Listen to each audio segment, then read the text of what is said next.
Hi, how you doing? Thanks for joining me today. Start by today by looking at 2 Corinthians 6:14, where Paul warns us, "Do not be unequally yoked with unbelievers." This is a verse that's familiar to most evangelicals, but they've been trained to interpret it as meaning simply that Christians shouldn't marry non-Christians. And while marriage would be an application of the principle, nothing in the context mentions marriage specifically, and the implications of this warning certainly extend beyond marriage. You see, a yoke was used to bind two oxen together, and it forced them to work together for a common goal. And once yoked together, the oxen were inseparable. So being unequally yoked has the idea of a Christian being bound in some way through some agreement or arrangement to a non-believer. Now, this doesn't mean that Christians shouldn't have any relationships with non-Christians, or even that Christians shouldn't partner with non-Christians when they share common goals or interests. For example, a Christian ministry may work in conjunction with government programs or even efforts of non-religious groups or groups that are religious but of a non-Christian nature. If they're serving, for example, suffering after a natural disaster or some other human aid effort. That's not a problem. The problem comes when you are bound to that person or group so that the Christians are forced to continue to work with the non-Christian group or individuals, even when the interests and efforts of the non-Christians depart from Christian values. So being unequally yoked will inevitably lead to Christians compromising their Christian values, in terms of loving God and loving our neighbors, in order to stay connected with the non-believers who don't operate as those as a fundamental value. So bring that up because I've become increasingly concerned that American evangelicalism has unequally yoked itself to the Republican political party.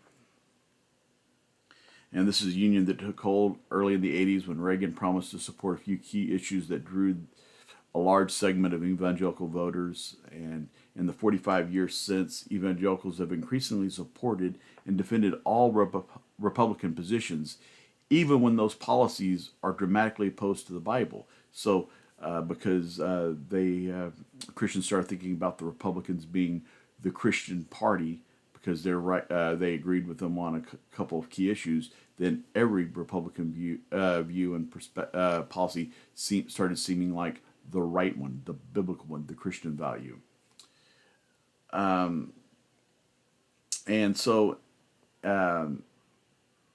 instead of calling out their party of choice for the unchristian policies, evangelicals have taken passages of scriptures out of context and distorted the meaning of these passages to support secular political policies while ignoring explicit biblical teachings that contradict that. When I aligned with the evangelical branch of Christianity, I thought it was my Christian duty to vote Republican. But about 10 years ago, I realized that instead of my faith informing my politics were shaping my faith, and in reality, they were distorting it. Now, there are many issues over the years that have pulled evangelicals towards the Republican Party. Early on, it was things like school prayer. More recently, same-sex marriage. There have been multiple issues. But there's one issue that has driven evangelicals to the polls to vote for Republicans like no other: abortion. Evangelicals are often referred to as single-issue voters because of abortion. They decide who they're going to vote for on that issue and that issue alone. And in the past, when I've spoken out about serious concerns evangelicals should have regarding Republican candidates for office, this issue inevitably gets brought up. And it's been really frustrating at times when I express a thoughtful, well-researched perspective and someone just replies, "Abortion, enough said," as the response. I'm like, really? That's all you're going to go with? But when it comes to abortion, it is a difficult topic, and to be honest, I'd prefer not to have to discuss it.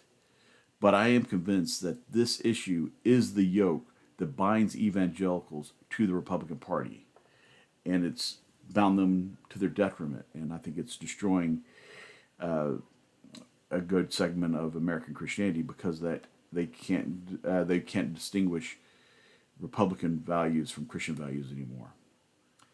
But in the minds of evangelicals, abortion is a clear-cut moral issue that lets them label the other side as the bad guys and justifies any moral failings of so-called pro-life politicians.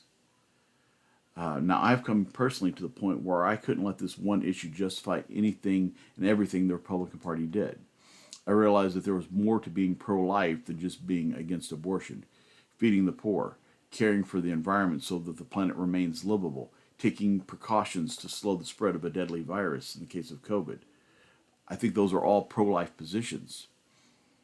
But there is, and there really is some level of validity to the criticism that Republicans will fight tooth and nail to defend the unborn, but will let them starve to death once they are born. And I actually have heard pro-life, quote unquote, evangelicals advocating gunning down migrants at the border, including children, as a means of border security. And they don't recognize that, that position is, very contrary to their pro-life position. But having said that, I genuinely understand how important abortion can be to evangelicals as an issue. I used to be a fierce opponent of abortion. It was the issue that drew me to the Republican Party in my teens as I was forming my own political identity. I grew up with a pastor who said from the pulpit that we should never vote for a pro-choice candidate for any office, even if their duties have nothing to do with abortion, because this is such a basic idea that anyone who got this issue wrong couldn't be trusted to make decisions on any issue, period. So that going on with that and using that advice, abortion became a litmus test for me that I used to judge any person's moral judgment. I mean, I have stood on corners holding up anti-abortion signs, and I spoke out on this issue any chance I got. I mean, I was as pro-life, anti-abortion, whatever you want to call it, as you can get. So trust me, I promise you that that I was extreme when it came to being anti-abortion. But when I debated this issue, there were times when I got caught appealing to one of the talking points that I'd been taught and believed to be true, and I had them called out to be false. Now, I didn't want to be caught off guard in a future debate on this issue, and so after I get called out on these, I'd go back and fact check my own arguments. And reality is, I realized on some of these points that my pro-choice opponents were right. Now, as passionate as I was in my opposition to abortion, I'm also committed above all else to the truth. And I refuse to pass on lies to further the anti-abortion cause. And so I went out and I wanted to search for a stronger argument to bring down abortion. And I was trying to find arguments that didn't rest on anything that was unfounded.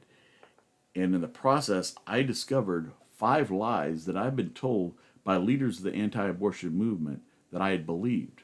Now, when I talk about this, these aren't matters of perspective. This isn't, well, we can agree to disagree. These are things that I've been told and had been led to believe that are demonstrably false. These are, in fact, just untruths. They are lies. And once I started realizing I've been led to believe things that just weren't true, motivated me to look deeper at this issue. And my whole life, I'd viewed abortion as a simple black and white issue with no room for any ambiguities whatsoever. But when I did a deeper search, I learned that it isn't such a simple issue after all. And eventually I had to admit my position didn't stand up to the facts. And so I had to amend my position somewhat based on what I'd learned.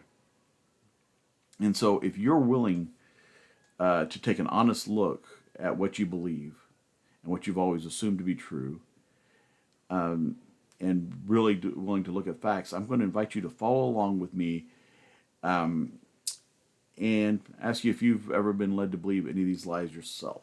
Now, before I go into these pro-life lies, I want to address a pro-choice lie that I hear often repeated.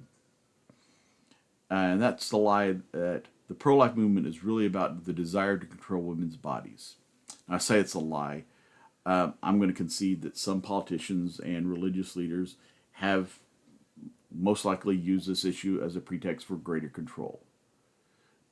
But I know that when I was pro-life, that was not the case for me. And I've known a lot of other evangelicals who are very passionate about this issue, and they're not concerned about control either. For the most part, I think that most evangelicals are truly motivated by deep conviction that from the moment of conception, a human being is present that deserves protection and rights. Now, while they may be guilty of not being consistent in their pro-life position when it comes to other issues, I don't believe it's fair to impugn the motives of those opposing abortion. I believe that the overwhelming majority of evangelicals in the churches and even the pastors that I know have a sincere desire to protect what they view as the most innocent and vulnerable human lives. So as I move forward, I don't want this to be a thing where I am trying to accuse anybody that's listening who does have strong anti-abortion views. I'm not trying to accuse you of being, having mad motives. I think that you are trying to do what's right. I just believe that you've been, given some bad information that you might need to, that if you have the right information, it might cause you to think things in a little bit different way. So let's look at these 5 pro-life lies that I had been told that I'd been led to believe. And I'm going to start with one that's very simple, very basic, but it was the first one that was an eye-opening moment for me. And that lie is that taking Plan B, also called the morning after pill, is an abortion. And like I said, this was the first one to get me. I was talking to a female friend who mentioned that she had taken Plan B in the past after an incident where she was concerned that she might have gotten pregnant from an incident. And I told her, well, she shouldn't do that because it was an abortion. And when she argued with me, I went to prove her wrong. And I was really shocked to learn that she was right. But now, it does seem like a logical conclusion that any measure that a woman takes after sexual intercourse would be destroying the embryo and thus be abortive.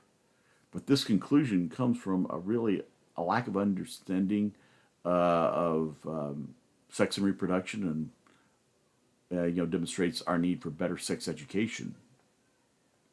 See, we all know that an embryo is formed when a sperm cell from the man fertilizes the woman's egg.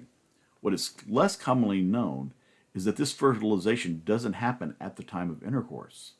Sperm can live up to 5 days in the woman's body after intercourse, and the fertilization of the egg typically happens days after the sexual encounter.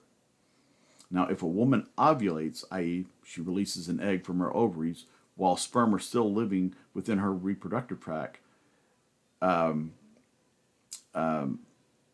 pregnancy may occur. So, the pregnancy could end up happening up to 5 days after sexual intercourse is when you actually have the beginnings of an embryo.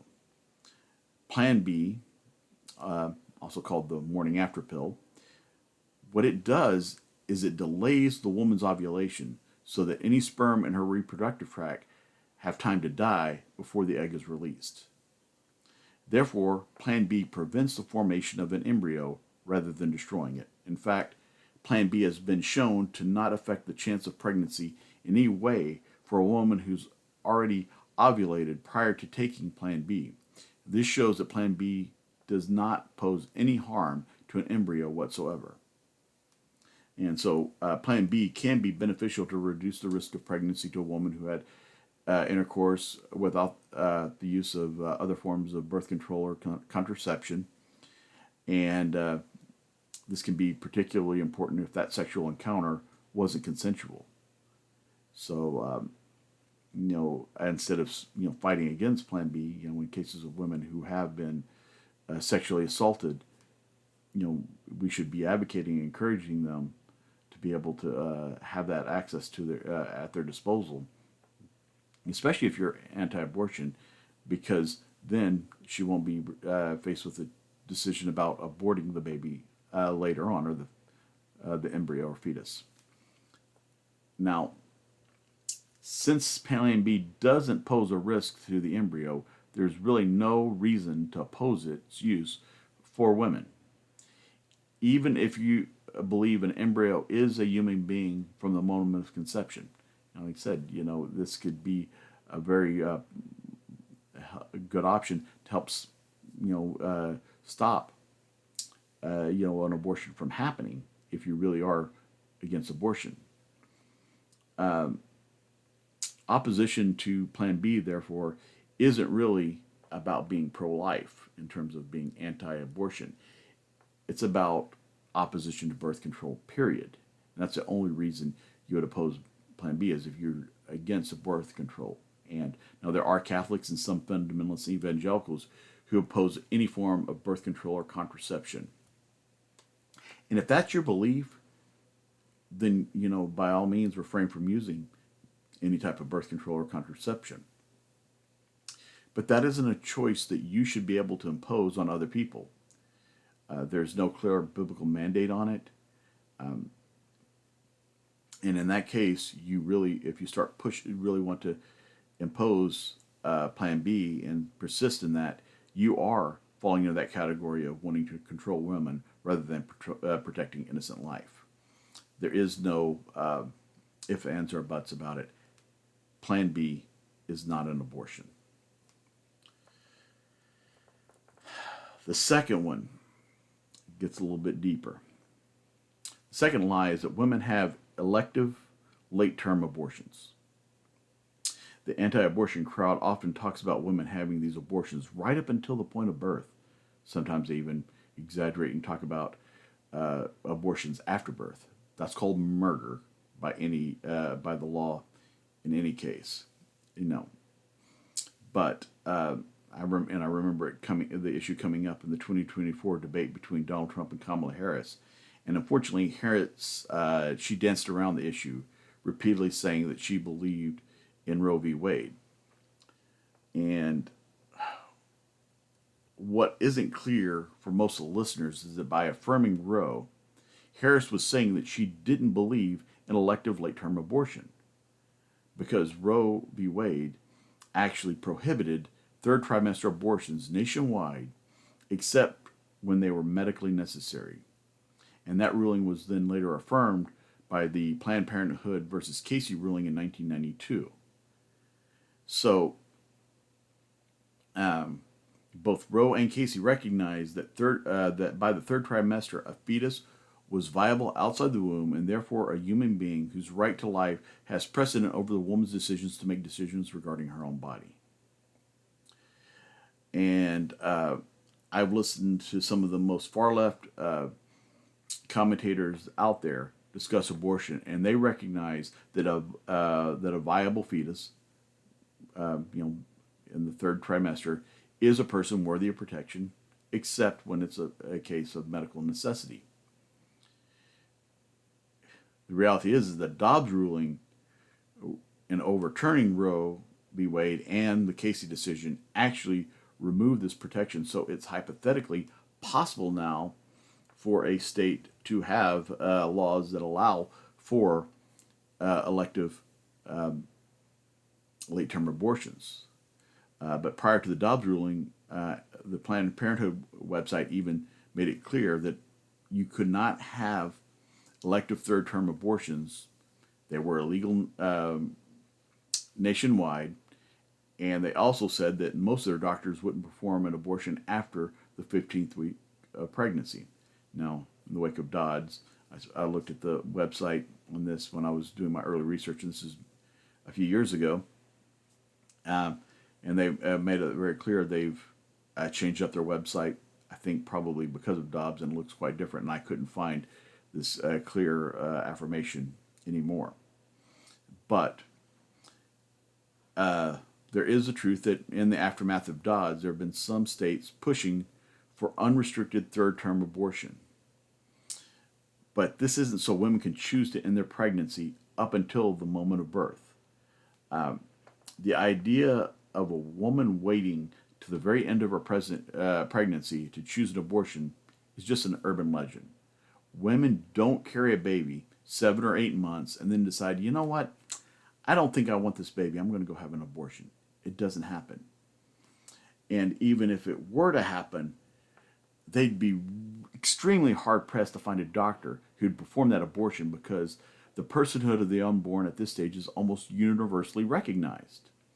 So the doctors would at this point be saying, oh yeah, I'm not going to do this just because you don't want the baby. That would be murder. So when we talk about late-term abortions, which are rare, first of all, but when they do happen, there is a medical reason to have it. There's a risk to the mother's health, or the baby just isn't viable.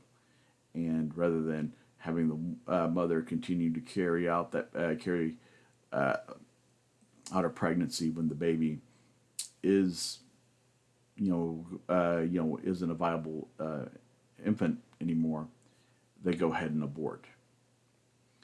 And when a mother is faced with these circumstances, it is really a devastating decision. This is not a case of a woman not wanting to take responsibility for actions. This is a child that was wanted. Oftentimes these mothers already have their nurseries set up. They're expecting the baby. They were excited about this baby. And they've received heartbreaking medical news that's forcing them to have to make a very difficult decision to take very difficult actions. And because this is the circumstances in which late-term abortions take place, some states in the post-Dobbs America have decided to remove restrictions on late-term abortions just so that a woman can make that decision with her physician without government interference. They've determined that a woman having to make possibly the most difficult decision of her life, when that happens, her doctor's hands shouldn't be tied by legislative restrictions. And this happens because in states like my own, who have put really strict restrictions on abortion in the wake of Dobbs, they resulted in a maternal mortality rate that has increased in some cases up to 51%. That's in the name of being pro-life now. The cases of women dying in childbirth is raised up to 51%. And in these states, you have women having medical emergencies during pregnancy, and they're dying while lawyers try to determine whether the doctor is legally clear to do what's necessary to save her life. So yes, there are people wanting to do that, but either way, when you hear conservative activists talking about women in their 9th month of pregnancy deciding she's not ready to be a mother and going to clinic to kill her baby, this isn't happening, and it's never happened. In fact, over 90% of abortions take place during the first trimester. Now, the Roe v. Wade was a decision. Let's go on to the third lie. I'm sorry. The third lie is that Roe v. Wade was a decision from activist judges legislating from the bench to create a right not found in the Constitution. For years, I bought the line that we needed judicial conservatives in the Supreme Court who would strictly interpret the Constitution rather than legislate from the bench. The ultimate example of this so-called legislating from the bench was the Roe v. Wade decision that invented the idea that a woman had the right to murder her baby in the womb. I believe this. It was what I was taught. And so for decades, I really loathed that Roe v. Wade decision, and I prayed for it to be overturned. But in all that time I spent focusing on it, I never bothered to actually read it until a couple of years ago. When I decided to take a deeper look on the abortion issue, I wanted to look at primary sources, so I in fact read the Roe decision and stopped letting anti-abortion activists tell me what it said. And it was an eye-opening experience. I was really surprised with the clarity and thought, in the of the thought and the whole process in which they came to making that decision, which they explained in great detail. And I discovered that these justices actually carefully weighed this issue of abortion where two rights come in conflict with one another. What happened was, on one side, you have the right to privacy. The Casey decision, which affirmed Roe v. Wade, clarified the right to privacy as the right to make intimate and personal choices. On the other side, the court recognized that there's a right to life. What happens in the case of abortion is a woman's right to make personal choices comes in conflict with the unborn's right to life. And in an attempt to show respect for both sides, the court wrestled with the question of at one point of prenatal development does the unborn become a human person. And since the Constitution doesn't address the issue, they looked for a natural law answer to the question. And they discovered neither medicine, theology, nor philosophy had a consensus on this question. So in light of the ambiguity on when human person begins, the court decided not to make a firm declaration on the matter. They determined, however, that in the first trimester of pregnancy, the woman's right to privacy would take priority over the rights of a embryo that was not clearly human, and so in the first trimester, access to abortion couldn't be hindered by the law. In the third trimester, however, the unborn's right to life would take priority, so that abortion would be allowed only in medical necessity. And then the decision allowed room for states to balance the two rights during the second trimester in the middle, allowing some restrictions but not bans on abortions. Now, whether we agree with how the Supreme Court decided this issue, it's clear that they were acting as arbiters of the law, which is their job. Throughout, there is a concern for precedent of previous rulings and the actual text of the Constitution to make a ruling on an issue, in this case, abortion. Now, when you get to the Dobbs decision, for Dobbs, and that was when Roe v. Wade was overturned, I read that too, and I was very concerned that it was very much a display of judicial activism. And regardless of what you think about abortion, every American should have been really disturbed by this ruling. Because what happened is they were ruled on a Mississippi law that banned abortion after 15th week of pregnancy. Now, the court could have decided with that Mississippi law and protected the right of the unborn after 15 weeks. And so when, whereas Roe and Casey had said, the baby is protected in the third trimester, they could have moved that up to early in the second trimester and given more priority to the unborn. They could have also declared that human personhood begins at conception. I'm not saying they should have, but it is a hypothetical that they could have done, and they could have given preference to the life of the unborn over the woman's right to privacy in general. This would have created a nationwide ban on abortion. But Dobbs didn't do that either. Nothing the Dobbs decision really extends any rights to the unborn. In fact, they hypothetically provided opportunity to remove protections of the unborn in the third trimester. What happened in Dobbs is they declared that the Constitution doesn't guarantee the right to privacy. In other words, it doesn't guarantee the right to make personal and intimate decisions. Therefore, the Roe v. Wade and Casey decisions were fundamentally flawed, and therefore both decisions were overturned in their entirety.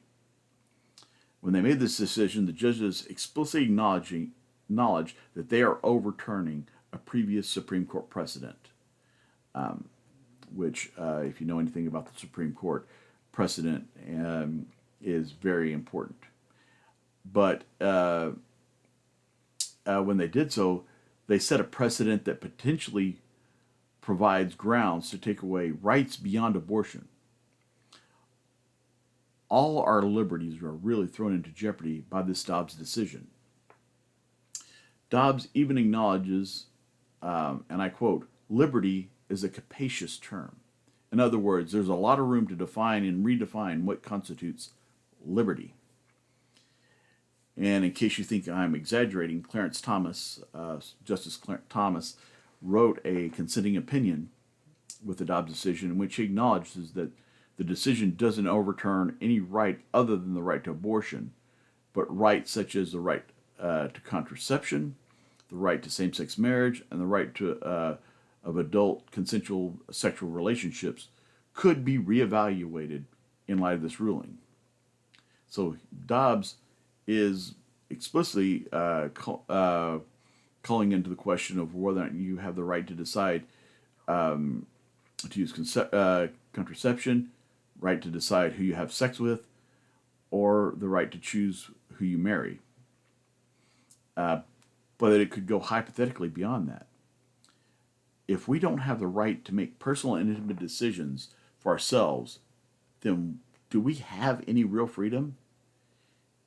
If in the future the government wanted to force you to place a microchip under your skin that can both track all your movements and what you do at all times, and also be the means by which you buy and sell everything, all products, the Dobbs decision provided the president to defend that and say that is not a violation of your rights. Nevertheless, Christians have continued to, and they've been conditioned to so blindly oppose anything related to abortion and hate Roe v. Wade so much that when Dobbs was overturned, or when Dobbs overturned Roe, they cheered it on without even taking the time to reading what this ruling actually said. But the fact is that whether you agree with Roe or not, it is a fact that it was not just a bunch of justices pushing their opinions on America without any basis in the Constitution or precedent. This brings us to the fourth lie. The fourth lie is liberals believe it's okay to murder babies. I've heard this lie from the pulpit so many times by different preachers in multiple churches. But this is a classical straw man argument in which you by straw man I mean you mischaracterize your opponent's position so that they're more easy to and easier to refute. So by spreading this idea, liberals come across as these evil people, and once you decide that liberals are evil because they're want to kill babies, then evangelicals can uncritically believe any accusation made against them. Now, I shouldn't have to say this, but liberals don't think it's okay to murder babies. The abortion debate is not about whether it's okay to kill a baby. The debate is whether or not there's a baby to begin with. Anti-abortion Christians typically simplify the issue into a binary choice. Does life begin at conception or does it begin at birth? And since most everyone would acknowledge that the unborn becomes a human baby prior to birth, then they're going to win the argument by default. But this binary choice of does life begin and personhood begin at conception or birth doesn't accurately reflect the debate at all. Liberals, by and large, believe that a fetus is a human person once it's viable outside the womb, which is generally accepted to be during the third trimester. They, on the other hand, don't believe that the unborn is a human being before that third trimester, and therefore they believe that a woman should have the right to end that pregnancy if that's her decision. Now I'm going to interject my opinion here because all that is fact, but this is my opinion, is that I find the logic of the left on this issue problematic for a couple reasons. First, premature babies have been born and survived before reaching the third trimester, so that would indicate that the unborn is potentially viable prior to the third trimester. But more fundamentally, I don't believe that human personhood is dependent on being viable outside the womb.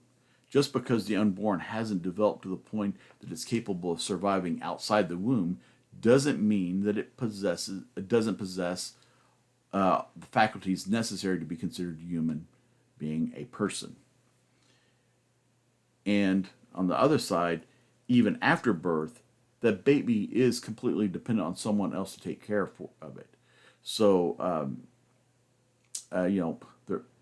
there are a couple extremists who would try to deny the the personhood of babies, but virtually nobody is going to deny that a baby is a human being and be okay with infanticide. And they may you could say that baby is viable, but is it really any less dependent on its mother after a birth than it was before birth? So I don't think that is a good marker of viability in terms of when the baby, the unborn, becomes a human being. But on the other hand, this doesn't mean that the unborn is a person from the moment of conception. You've got a 6-month gap between the moment that anti-abortion activists say life begins versus when most pro-choice advocates claim that life begins. Personhood could hypothetically occur at any moment during that 6-month period. And that is the debate. When is the unborn a person? When does it become a human being? All reasonable people of goodwill will agree that the unborn is worthy of value and should be protected once it becomes a human being, once it attains personhood, as the philosophers say. The disagreement is about when the personhood begins. Therefore, when people claim liberals believe it's okay to murder babies, they are mischaracterizing their position. It's defamatory, and as I said before, it's a lie. And that brings me then to the fifth and final lie that I'd been taught. And this one took me a while to really unpack. This fifth lie is that Christians have consistently viewed all abortion as murder since the earliest days of Christianity. When the Supreme Court decided on the Roe v. Wade decision, the justices looked for a consensus within theology as well as science and philosophy to guide them, to help them decide at what stage of pregnancy the unborn could be regarded as a person. And they realized in all three cases there wasn't an agreement on when life began, when personhood began. Quoting the Roe v. Wade decision directly, "We need to resolve the difficult question of when life begins. When those trained in the respective disciplines of medicine, philosophy, and theology are unable to arrive at any consensus, the judiciary, at this point in the development of man's knowledge, is not in any position to speculate as to the answer." So in other words, in the deciding on Roe, the Supreme Court determined that they couldn't make a definitive declaration on when personhood began, since philosophers, doctors, and most importantly for this discussion, theologians couldn't agree within their own discipline when personhood begins. So this is an acknowledgement by the Supreme Court when they looked at what is the theological position. They see that Christians didn't have a unified position on that. And so when you look at church history, there is a variety of perspectives related to abortion. The earliest mention of abortion in a Christian text, as abortion is not directly referenced in the Bible at all, but in the Didache, which was a early Christian text of Christian teachings that was written in the late 1st century or early 2nd century. Chapter 2 states, "You shall not murder a child by abortion, nor kill that which is begotten." Now this seems, this is a very explicit declaration that abortion is murder. We also, though, need to look at some context. What is not clear here is whether the Didache views all abortion as murder of a child, because the Didache doesn't address the stage of development in which the unborn is regarded as a child. They say, you should not murder a child by abortion, but it pairs that alongside killing those who are already born. And we know that late-term abortion and infanticide were practiced in Roman culture at that time. And the Didache statement would only be a prohibition on late-term abortions if the unborn isn't regarded as being a child until some point in the development after conception. So if we say the Didache doesn't address when does personhood begin, but they acknowledge at some point, once it's the unborn has become a child, then to abort it would be murder. It would be considered a crime. But if it's acknowledging all unborn as the child, then it's be condemning all abortions. So there is some ambiguity, but this is a pretty strong condemnation of abortion. But again, we want to be clear about what it's saying and what it's not, because and I want to make that distinction because when you look at early Christian thought, this is a distinction that was made quite frequently. While early church fathers generally regarded abortion as a sin, most of them only regarded late-term abortions as murder. They often focus on abortion as a means of hiding the effects of premarital sex or adultery, or so therefore a type of sexual sin. When we consider this and look at early Christian ideas on abortion, we need to acknowledge that the Christian tradition has a strong tendency to restrict human sexuality to its reproductive purpose. So in this case, any form of birth control would imply that the couple is engaging in intercourse for carnal pleasure rather than reproduction. Because if you're only having sex in order to have a child, then why are you taking measures to not have a child? Now, I want to point out that this perspective was really influenced by Gnosticism and other ascetic philosophies of that time, not the Bible. The Bible obviously recognizes that sex is the means for human reproduction, but also recognizes that it is a pleasurable experience to be enjoyed, as long as it was enjoyed inside marriage. In fact, in 1 Corinthians 7, Paul advocates Christians marrying for an outlet for sexual desire. And he tells his married readers not to hold sex or withhold sex from their partners lest they be tempted by their unsatisfied sexual desires and seek to gratify those desires outside of marriage through adultery or other prostitution and other means. So, but unfortunately, Christians have tended to focus on the strictly on the reproductive aspect and have minimized that pleasurable aspect of sexuality that the Bible does acknowledge. But in this tradition, abortion as a form of birth control was considered a form of sexual immorality. But all abortions weren't considered murder because most of the church fathers didn't regard the unborn to be human or full person, and in the early stages of development. They didn't think that happened until later. Now, there was disagreement on whether the unborn was human before it was formed. There's this idea of the formed versus unformed baby. The unformed would refer to the embryo stage, when it doesn't take the appearance of being a human. But by the ninth week of pregnancy, the unborn is formed, which would begin the fetal stage. And so when they talk about formed versus unformed, we're talking about, are we discussing an embryo in the first 9 weeks of pregnancy or a fetus after the ninth week of pregnancy?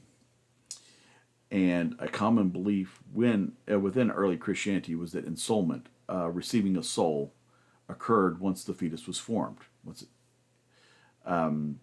So, since the unformed embryo wasn't considered to have a soul, aborting it wasn't considered a murder by many of the early Christians. One of the most prominent promoters of this perspective was St. Augustine of Hippo. If you're not familiar with him, he was an extremely influential Christian thinker in both Catholic and Protestant thought. And you really can't go beyond that. On the other hand, Tertullian and Basil, other church fathers, viewed all abortions as murder. So there was a disagreement. By the time we get to the Middle Ages, we have Thomas Aquinas being the most influential Christian theologian.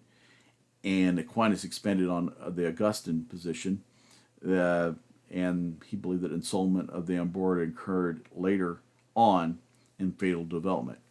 And he believed that the soul developed in stages, but they didn't have a full human soul, i.e. personhood, until quickening. That's when the baby began to move. That idea of quickening was a phrase that was used commonly. So the Catholic Church consistently condemned abortion as a sin because it separated sex from its natural outcome. They would also say the same about any type of contraception or birth control. But throughout church history, the Catholic Church never really took a firm stance on when the unborn became a person, but the most common position was to associate it with the quickening, which typically happens around 16 to 24 weeks into pregnancy. Therefore, most Catholics wouldn't have considered abortion prior to quickening a murder, even though they would still view it as sinful. Now, the beginning of life wasn't the focus for Protestant reformers, so they didn't delve deep into this issue, but Luther and Calvin made comments recognizing the personhood of the unborn. Luther said, "How great, therefore, the wickedness of human nature is! How many girls there are who prevent conception and kill and expel tender fetuses, although procreation is the work of God." And so here he says that, and then Calvin says, "The fetus, though enclosed in the womb of its mother, is already a human being, and it's almost as monstrous crime to rob it of life which has not yet begun to enjoy. It seems more horrible to kill a man in his own house than in a field, because a man's house is supposed to be a most secure refuge. It ought surely to be deemed more atrocious to destroy a fetus in the womb before it has come to life." Therefore, we have Calvin and Luther viewing fetuses as fully human, and they consider it a murder to kill one. And but later Protestants would develop a more permissive attitude towards abortion, and until the 1980s, most Protestants viewed being anti-abortion as a Catholic position. Now, many leading evangelicals also took a pro-choice position until the last 50 years, really. For example, the Southern Baptist Convention, the largest evangelical group in the world, the group that I came from myself, They shifted from being supportive of a woman's right to abortion to being major leaders in the anti-abortion movement. In 1971, the SBC passed a resolution saying, "We call upon Southern Baptists to work for legislation that will allow the possibility of abortion under such conditions as rape, incest, clear evidence of fetal deformity, and carefully ascertain evidence of the likelihood of damage to the emotional, mental, and physical health of the mother." So here we have a still clear recognition that that they should support abortion. When it comes to rape, incest, fetal deformity, and the evidence that there is likely emotional, mental, or physical health damages to the mother. So, pretty broad perspective. The SBC reaffirmed this position in 1974, saying their previous resolution reflected a middle ground between the extreme of abortion on demand and the opposite extreme of all abortion as murder, and dealt responsibly from a Christian perspective with complexities of abortion problems in contemporary society. So here they're recognizing that there's a need to have some type of balance between just an abortion on demand perspective and just outright banning it, realizing that there are complexities and difficulties in answering this question. Then in 1977, the SBC passed another resolution claiming that the best interests of our society, we reject any indiscriminate attitude towards abortion as contrary to the biblical view, and support the right of expectant mothers to full range of medical services and personal counseling for the preservation of life and health. And so that's a pretty strong statement in terms of pro-choice as well. By 1981, the SBC had taken a stronger stance on the life of the unborn, but still acknowledged in a statement, "It is questionable that Christian love and justice would be served by extremely restrictive laws which do not give conscientious people with proper medical advice the opportunity to choose when they are faced with the very grave moral dilemmas related to abortion." So in these resolutions, there's a clear acknowledgement among Baptists that there's complexity with regard to abortion that can't be adequately addressed with broad sweeping policies and legislation. There's also concern for the unborn, but there's also concern to balance that protection of the unborn with compassion and grace towards the expectant mother. Some of the most influential Baptists, though, in the early 70s or in mid-70s, had even stronger pro-abortion stances. In the 1970s and 80s, there's arguably no more influential Southern Baptist leader than W.A. Criswell. Criswell was president of this SBC. He was also the pastor of First Baptist Church of Dallas, the position currently held by MAGA preacher Robert Jeffress. And when I remember when Criswell was still alive, multiple people would refer to him as the Baptist Pope. And in the wake of the 1973 Roe v. Wade decision, Criswell said, "I have always felt that it was only after a child was born and had life separate from his mother that it became an individual person. And it has always, therefore, seemed to me that it is best for the mother and for the future, abortion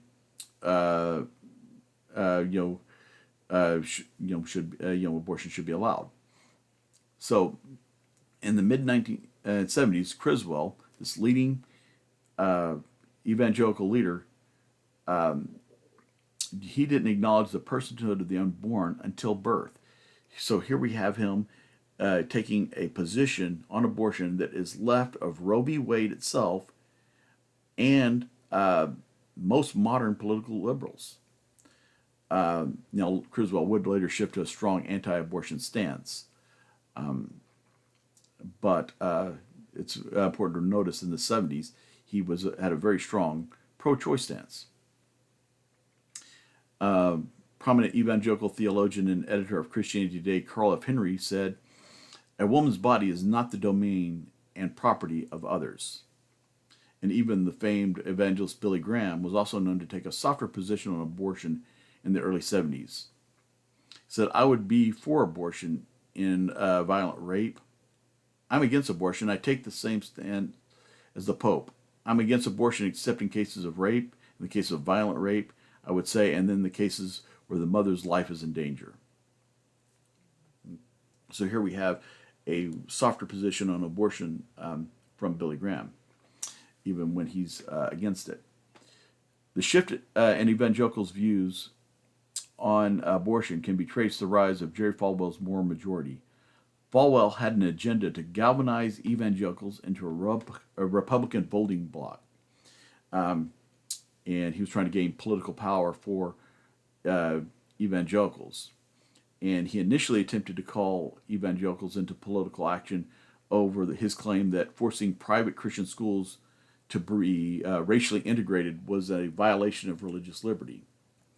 This measure failed to gain broad support, but in the wake of the Roe v. Wade decision, Falwell and others embarked on a campaign to convince evangelicals that abortion was legalized murder for innocent babies. And they used a lot of misinformation and half-truths in the process, but they succeeded in shifting the evangelical position to being strongly anti-abortion. In fact, recently, Frank Schaeffer has come out. Frank Schaeffer had produced an anti-abortion film series with his father, the famous evangelical theologian Francis Schaeffer, and C. Everett Koop, who would become Ronald Reagan's Surgeon General. And the three of them produced these videos that was a major tool to use to convince evangelicals that abortion was this great evil. And since, Frank Schaeffer has recently written a book and gone on television and in other ways apologizing for his role in disseminating false information. Now, since the early 1980s, anti-abortion activism has washed over evangelicalism to the point that opposition to abortion is a primary defining feature of modern evangelicalism. And by incorporating an anti-abortion stance into their party platforms, Republicans have been able to count on evangelical support for 40 years now. And when I became aware of the history of the attitude towards abortion within Christianity, I had to ask myself a couple questions that I'm going to encourage you to ask yourself. If the Bible's message is so crystal clear on abortion, why weren't Bible-believing Christians unanimously against it before it became a political issue? Second, if the evangelical opposition to abortion followed it becoming a political issue, does this opposition arise from politics or Scripture? Now, however you answer these questions, it is a fact that the anti-abortion stance hasn't been the consistent Christian position throughout church history. There have been devout Christians who have been more permissive towards abortion throughout the history of the church. Now, I really hate to have to delve into such a contentious issue as abortion. It is a topic where people have such strong opinions that by attempting to approach it with thoughtful and nuanced thought, I'm bound to draw anger and attacks from both sides of the issue. And there are honestly issues that I'd rather be discussing right now. But I believe that this is what God has wanted me to talk about with you this week. And I'm aware how strong people on both sides of this issue feel about this issue and how emotionally charged those opinions can be. Now, regardless of how strong your opposition to abortion is, the 5 lies I've discussed in this video are factually not true. And anyone who shared those with you is either misinformed themselves or they're being deliberately deceptive. As someone who values truth, I had to give up believing them, and it made me ask what else I might have gotten wrong about abortion. I came to terms with the fact that I never took an honest and objective look on at the facts regarding abortion. When I took my ethics classes in seminary and Bible college, I did other studies on the subject. And when I did other subjects, I was so firmly committed to the belief that life begins at conception. Every abortion was murder. I was so convinced there that I really did not even consider that that could be wrong. And so I was so biased that I didn't give the evidence a fair look. I was just looking for evidence that would back up what I was convinced was true. But when I was confronted with these 5 lies, it opened up my eyes to cracks in my position regarding abortion. And I had to take a fresh look at it. And upon doing so, I personally became convinced that neither the Bible nor medical science offered a compelling reason to believe that human personhood begins at conception. I'm now inclined to believe that personhood doesn't begin until sometime around the 12th week of pregnancy, plus or minus a couple weeks. But because of that, I believe that abortions performed early in pregnancy don't take a human life, and I don't see any reason why they shouldn't be legal. I do, however, believe that there are some ethical issues concerning abortion even earlier in pregnancy, from the beginning. But I don't believe those moral concerns can or should be legislated. They should ultimately be between the woman and God. Now, I'm aware that I haven't offered any biblical support for this position in this video, nor in this video have I done much biblical exposition at all, like I typically do in my videos. In my next video, I will be examining the biblical texts that are often used in the discussions regarding abortion. I hope you'll join me for this video and are willing to consider what the text of Scripture actually does say. Until then, I recognize that many Christians can't imagine that anyone could be pro-choice and a Christian. And for some Christians, their anti-abortion stance defines their faith as much as their commitment to the gospel. But I'm not that kind of Christian.